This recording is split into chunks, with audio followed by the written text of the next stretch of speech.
में आगे बढ़े मध्य प्रदेश के मुख्यमंत्री डॉक्टर मोहन यादव जगदलपुर में क्या कुछ अपने संबोधन में कह रहे हैं, सुनवाना चाहेंगे।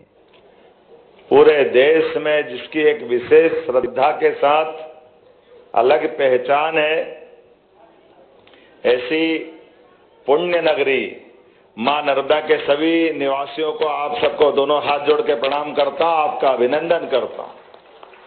मंच पर विराजमान माननीय मंत्री श्रीमान राकेश सिंह जी, हमारे माननीय सांसद श्रीमान आशीष दुबे जी, माननीय सांसद श्रीमती सुमित्रा वाल्मीकि जी, यहाँ के इस नगर निगम के कार्यक्रम में वैसे तो ये सहज प्रोटोकॉल है, जब नगरीय क्षेत्र के नगर निगम में कार्यक्रम होगा तो महापौर का क्रम ऊपर हो जाता है और जब विधानसभा का कार्यक्रम हो तो विधायक का ऊपर हो जाता है। इसलिए महापौर जगत बहादुर जी, इनके कार्यक्रम के लिए जोरदार अभिनंदन करें। इसी मंच के ऊपर विराजमान हमारे सबके सुपरिचित, जनता के लिए पिताजी के नक्शे कदम पर अपने कदम बढ़ाने वाले माननीय विधायक अशोक रोहाणी जी, इंदू भैया, सुशील तिवारी जी, इनका नाम सुशील भैया बोलते तो बड़ा लोग कम जानते हैं, लेकिन इंदू तिवारी जी, माननीय विधायक श्रीमान नीरज सिंह जी, जोरदार अभिनंदन नीरज सिंह जी के लिए भी। इसी मंच पर विराजमान माननीय विधायक अभिलाष पांडे जी, आपका भी स्वागत अभिनंदन है।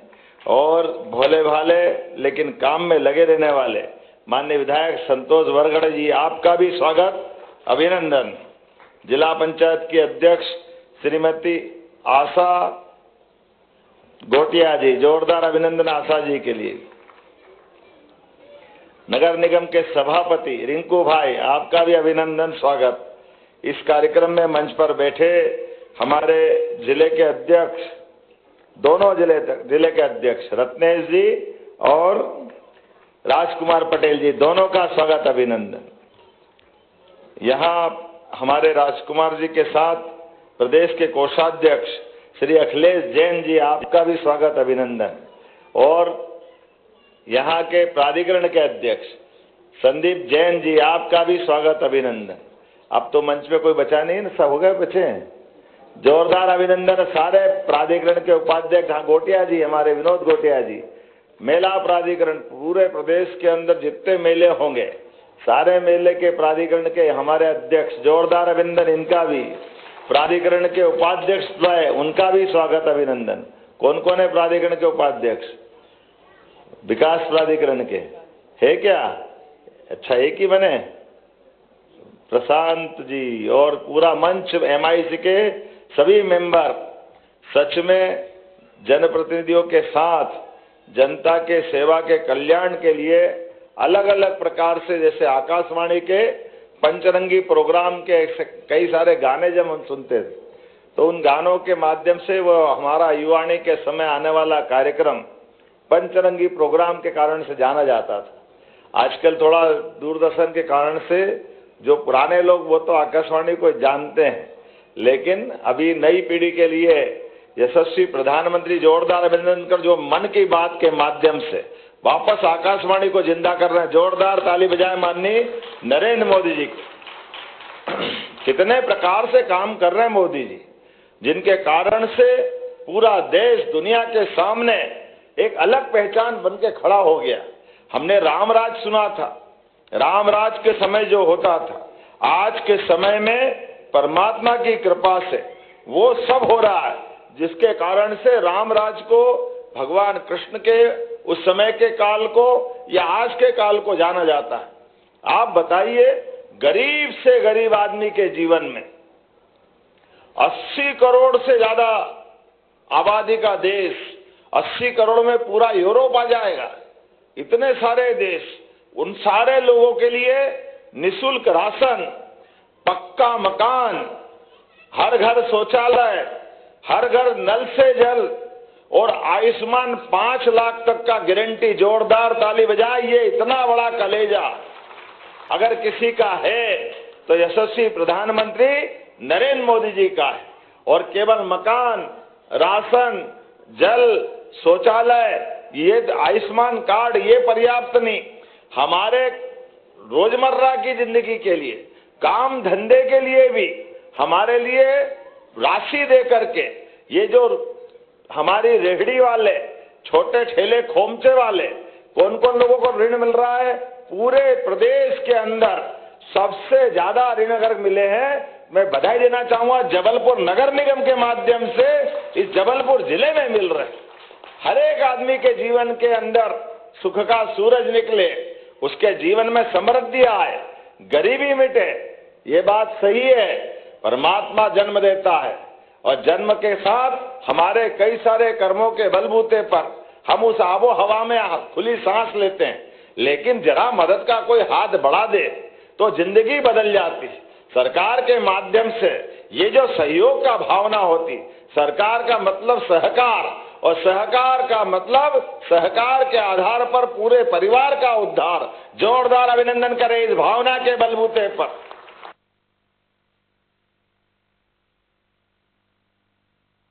खास करके दूसरे की मदद करते करते जिस प्रकार से अपने जीवन में नेकी कर दरिया में डाल, बाल्टी भर के मत निकाल, अच्छा काम करो भूल जाओ, लेकिन इसके साथ मानव संस्कृति के लिए पूरे देश और दुनिया के सामने वसुदेव कुटुंबकम की बात करने वाला भारत आज दुनिया के सामने आधुनिक रूप से आदर्श मॉडल के रूप में है। होंगे धनी लोग बहुत और धन की उनके पास कमी नहीं, लेकिन मन की संकुचितता के कारण से धन बहुत हो गया, लेकिन घर में शांति नहीं, घर में असुरक्षा का वातावरण। अपने धन की चाह में दूसरे को बर्बाद करके धन लेना जानते हैं, पता नहीं कितने प्रकार के षड्यंत्र करते हैं। लेकिन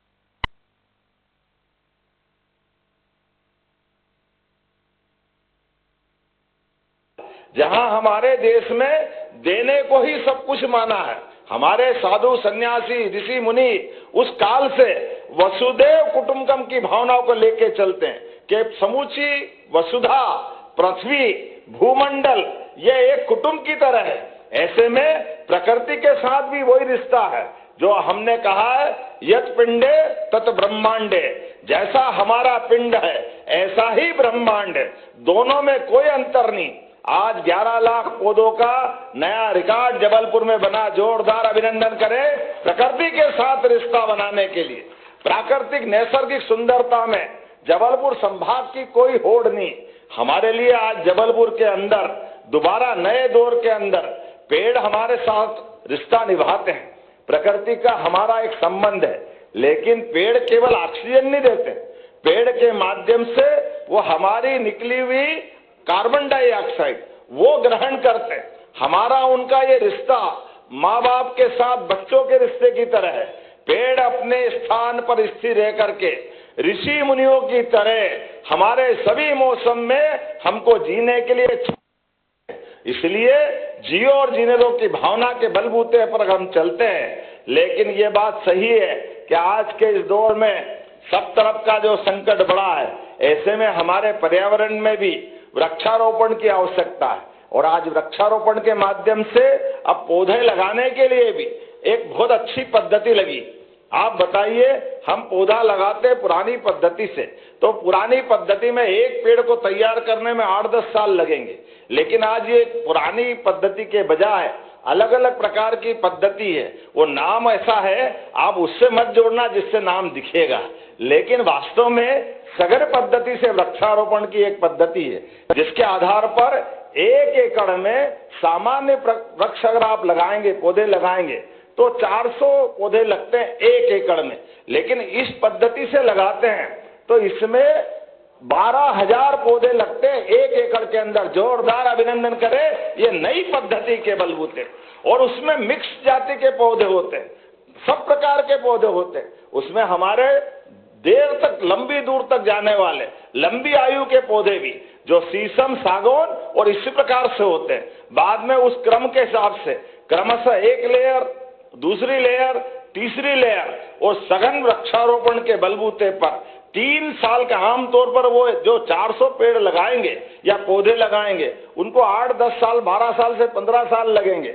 लेकिन ये वृक्षारोपण से, जिसको मियाँ बाकी के नाम से जाना जाता है, ये 3 साल के अंदर ही सघन वन बन जाता। आप बताओ, परमात्मा की दया से ऐसे जंगलों के अंदर किसने वृक्षारोपण किया? परमात्मा ने तो आशीर्वाद दिया है, जिसके कारण से हमारे जंगल हरे भरे हैं। और मैं गारंटी से ये बात बोल सकता हूं, हमारा तो और ये नर्मदा का अंचल ये तो गजब का है। यहाँ पूरे देश के सामने आदर्श मॉडल परमात्मा की कृपा वाला कोई राज्य है तो वो मध्य प्रदेश है। हमारे लिए सौभाग्य की बात है। देश के अंदर नदियों का मायका है मध्य प्रदेश। इतनी नदियां किसी राज्य में नहीं है। और उससे आगे बढ़कर चाहे गंगा हो, चाहे यमुना हो या ताप्ती मैया हो, ये बड़ी बड़ी नदियां या सोन नदी हो, सारी नदियां मध्य प्रदेश से निकल कर जाती है। लेकिन मध्य प्रदेश के अंदर जो अथाह जलराशि का स्रोत है, कोई हिमखंड नहीं है, बर्फ का पहाड़ नहीं है कि उसका पानी पिघल के पहुंच जाए। ये परमात्मा की कृपा से हरे भरे जंगलों के अंदर से जल की राशि जाती है और पूरे देश के सभी राज्यों के अंदर खुशहाली लाती है, जीवन को समृद्धि देती है, सबको आगे बढ़ाने का मौका देती है। ऐसे में जंगल को आबाद रखने के लिए केवल मध्य प्रदेश नहीं, मध्य प्रदेश अपनी भूमिका अदा करता है। इससे नर्मदा जी के माध्यम से गुजरात समृद्ध होता है, राजस्थान तक पानी जाता है। हमारी जल राशि के बलबूते पर गंगा बेसिन के भरोसे से पश्चिमी मध्य प्रदेश का हिस्सा वर्तमान के दौर में उत्तर प्रदेश से बिहार तक, तो गंगा सागर से निकलने वाली गंगा, गंगोत्री से गंगा सागर तक हमारी जलराशि यमुना जी के माध्यम से जब चंबल मैया का संगम होता है तो उसकी जलराशि का विशाल था देखते बनता है। प्रयागराज के बाद ऐसे ही सोन नदी के माध्यम से बिहार के बाद गंगा को नया जीवन मिलता है। तो मध्य प्रदेश का बड़ा योगदान होता है। मैं बोलने के लिए बहुत सारी ऐसी नदियों की बात कर सकता हूं, लेकिन आज जन के साथ जनता के जीवन में बदलाव लाने के कई सारे काम हुए। हमारे अपने माननीय रोहाणी जी की विधानसभा में केंट के अंदर धोबी घाट के आधार पर हमारे अपने जो अपने वस्त्र साफ करते हैं, ऐसे उस प्रकार के व्यवसायी लोगों के लिए मशीन लगा करके उनकी जिंदगी को अच्छा करने का काम किया। जोरदार अभिनंदन करें हमारे रोहाणी जी के क्षेत्र में। ये हमारे लिए वो प्रतिबद्धता है, सबका साथ, सबका विकास, सबका विश्वास, सबका प्रयास। तो चाहे हमारे धोबी समाज के लोग हो या हमारे मछुआरा समाज के लोग हो, मछुआरे समाज के लिए भी चाहे हमारी सरकार की भावना दलगत राजनीति से ऊपर उठ करके कोई भी विधायक हो, कांग्रेस का हो या बीजेपी का हो, ये विचार केवल हमारी पार्टी के बलबूते पे होता है। इसलिए उनके लिए बड़ा मछली मार्केट दे करके जो उससे जुड़े हुए लोग हैं उनके जीवन में भी बाहर खुले में मछली बेचते जो न खाए, जिनको इनसे कोई संबंध नहीं, उसको बड़ी कठिनाई होती। ऐसे में ये खान पान की शुद्धता के लिए भी और आवश्यक सावधानी के लिए भी एक बाजार बना करके नगर निगम के माध्यम से वो भी उत्कृष्ट कार्य हुआ। जोरदार ताली बजा के अभिनंदन करें। नगर निगम इन सारी चीजों के लिए जवाबदार होती और सरकार के माध्यम से फंडिंग भी होती। इसी के साथ साथ जो अभियान एक विषय आया था, हमारी सरकार ने बीते विधानसभा के समय, वैसे तो ये कांग्रेस के सिर पे पाप है, कांग्रेस ने हमेशा से हिंदू, मुसलमान, ईसाई, पारसी सबको अलग अलग भाव से देखा। अरे अपने यहाँ तो ये हजारों साल से एक भाव चलता था, एक नारा लगता था, हम सब भारत माँ के लाल, भेदभाव का कहाँ सवाल, क्या हिंदू क्या मुसलमान, अल्लाह ईश्वर तेरे नाम। महात्मा गांधी जी के समय से भजन गाते थे। लेकिन कांग्रेस ने वोट बैंक के बलबूते पर आजादी के पहले से जो भावना हिंदू मुसलमान की अलग करी, परिणाम आया अंग्रेजों से लड़कर के तो देश आजाद हो गया। लेकिन आजादी के बाद उस दुष्परिणाम कांग्रेस की नीतियों के कारण भारत का बंटवारा हो गया, पाकिस्तान अलग बना, बाद में हिंदुस्तान रहा। लेकिन हिंदुस्तान में भी उसी डबल चश्मे के कारण से अलग अलग समाज को देखने के दुष्परिणाम निकले कि देश के अंदर अभी कई समय तक दंगे होते रहे। आप बताइए, भगवान राम कृष्ण की धरती पर हमारे यहाँ तो अतीत के काल से, रहीम के जमाने से, रसखान के जमाने से हमारे यहाँ कभी ये भाव कहाँ था। भगवान की नगरी में खासकर रहीमन पानी राखिए, बिन पानी सब सून, पानी गए न उबरे, मोती मानस चून। रहीम के दोहे देखो, रसखान के दोहे देखो, जिनने भगवान कृष्ण की बड़ी सुंदर भक्ति की। इस भाव को बढ़ाने की जरूरत है। लेकिन कांग्रेस ने लगातार बंटवारा करते हुए जो दिखाया, मुझे इस बात की प्रसन्नता है। यशस्वी प्रधानमंत्री के 12 साल के नेतृत्व में देश भर से कर्फ्यू लगना बंद हो गए, हिंदू मुसलमान सब मिलकर आनंद से रह रहे हैं। इस भाव को बढ़ाने की जरूरत है। जब मैं ये बात कह रहा तो आप ताली दिल खोल के भी बजा सकते हैं कि ये बदलते दौर का भारत है। दुनिया में आज इस भाव को बढ़ाने की जरूरत है। ऐसे समय में हमने कहा कि एक देश, एक विधान, एक प्रधान, अलग अलग बांट करके मत देखो। जब रहीम और राम की एक की बात करते हो तो रामचंद्र एक शादी करेगा तो रहीम क्यों 4 करेगा, वो भी एक ही करना चाहिए। ये समान कानून लगा करके, इस भाव को ला करके हमने विधानसभा में नियम बनाया। इसके पीछे भी हमारी भावना बहुत पवित्र है। अगर हिंदू बेटी का विवाह होकर के बेटी की जिंदगी अगर सुरक्षित होती है तो मुस्लिम बहन भी तो हमारी बहन है। आप बताओ, किसी भी बहन का विवाह हो जाए, वो अपने पति के घर जाए, 1 बेटा 2 बेटा, साल 2 3 4 साल में अगर वो कह दे कि तलाक तलाक तलाक, तो उसकी जिंदगी तो नर्क हो जाएगी। उसको कौन गारंटी देगा? ऐसे में हमने कहा मध्य प्रदेश के अंदर इस कानून के भरोसे से पहले तो हमने 3.5 करोड़ से ज्यादा SMS के माध्यम से पूरे प्रदेश को इन्वॉल्व किया, 10 लाख से ज्यादा सुझाव लिए। मुझे इस बात की प्रसन्नता है, इसके कारण से 74% से ज्यादा मुस्लिम बहनों ने कहा कि हाँ, एक ही कानून होना चाहिए। जोरदार अभिनंदन करें मुस्लिम समाज की बहनों के लिए। ये हमारी भावना है, एको हम द्वितीय नास्ति, हम जो है वैसे ही सब है। इस भावना का भाव बढ़ाने के लिए हमने एक समान कानून लगाने की बात कही है। आप बताइए, जब हम इस भाव के आधार पर आगे बढ़ते हैं, कांग्रेसी लोग आगे चल के चालाकी करने लगे। हमने कहा तुम मर्जी जितनी चालाकी करो, लेकिन जनता सब जानती है। इसलिए धीरे धीरे करके पूरे देश से कांग्रेस का आधार खसकता जा रहा है। एक के बाद एक विधानसभाओं के चुनाव के रिजल्ट आ रहे हैं, कांग्रेस सिमटती जा रही। 80% से ज्यादा हिस्से पर अब भारतीय जनता पार्टी और NDA की सरकार बनी है, जो जन कल्याणकारी योजना के बलबूते पर माननीय प्रधानमंत्री जी के नेतृत्व में आगे बढ़ रही। ऐसे समय में जब मैं आपके साथ इस कार्यक्रम में मौजूद हूं, मुझे इस बात की प्रसन्नता है कि आज इसी स्थान पर जब मैं अपने व्यापारियों की तरफ देखता हूं तो 16 लाख से ज्यादा छोटे व्यापारियों को इसी प्रकार के हमारे लोन के माध्यम से उनकी जिंदगी बेहतर करने के लिए आगे बढ़ रहे हैं। लेकिन जब मैं अपनी अंदर की तरफ देखता हूं तो खास करके एक कानून के साथ साथ पिछली विधानसभा में हमने बहुत सारे कार्यक्रम हाथ में लिए, बहुत सारे कानून भी बनाए। मैं माननीय मंत्री जी को बधाई देना चाहूंगा। आपके माध्यम से PWD विभाग भी प्रदेश का नहीं, देश का सबसे अच्छा विभाग का काम करने वाला तरीका आपके माध्यम से लगा है, जिसके बलबूते पर अब हमारी हेम मॉडल पर सभी राज्य के अंदर से राजधानी को जाने वाले, निर्बाध रूप से जाने वाले और दूरी घटाते हुए विकास के काम करने के लिए राजमार्ग कानून जो अंग्रेजों के जमाने का था उसको बदलने का काम किया है। फायर सेफ्टी अधिनियम को बदलने का काम किया है। और सांदीपनि विद्यालय, जब हम विद्यालय की बात करते हैं तो हम गरीब अमीर की बीच की दूरी मिटाने के लिए अगर आदर्श उदाहरण देखते हैं तो 5000 साल पहले का भगवान कृष्ण का सुदामा और कृष्ण की दोस्ती का उदाहरण से बढ़कर कोई उदाहरण नहीं है। सांदीपनि आश्रम के जमाने से हमारे यहाँ पर गरीब अमीर की दोस्ती का उदाहरण भगवान ने दिया है। सबकी मित्रता होती है। आपसे भी आह्वान करता हूँ, आपके जीवन में कभी आप कितने संपन्न हो जाए, कितने आगे बढ़ जाएं, लेकिन आपका मित्र अगर मदद की मांगने के लिए आपके पास आए, उसको निराश मत करना, उसकी निगाह नीची मत करना।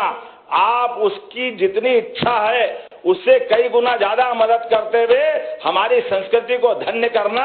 इसलिए सांदीपनि विद्यालय बनाया जा रहा है। जोरदार अभिनंदन करें। ये बच्चों में भी संस्कार आना चाहिए। सांदीपनि विद्यालय प्राइवेट स्कूल से भी बढ़कर के वो सारे वहां प्रावधान कर रहे हैं, जिसके कारण से हमारी भविष्य की युवा पीढ़ी और आगे बढ़े। सब प्रकार के संसाधनों के साथ कांग्रेस के जमाने में हम सब में से कई लोग पढ़े होंगे, मैं भी सरकारी स्कूल में पढ़ा हूं, आप भी पढ़े। बरसात के समय तो स्कूल लगते ही नहीं था, क्योंकि पेड़ के नीचे झाड़ के पढ़ने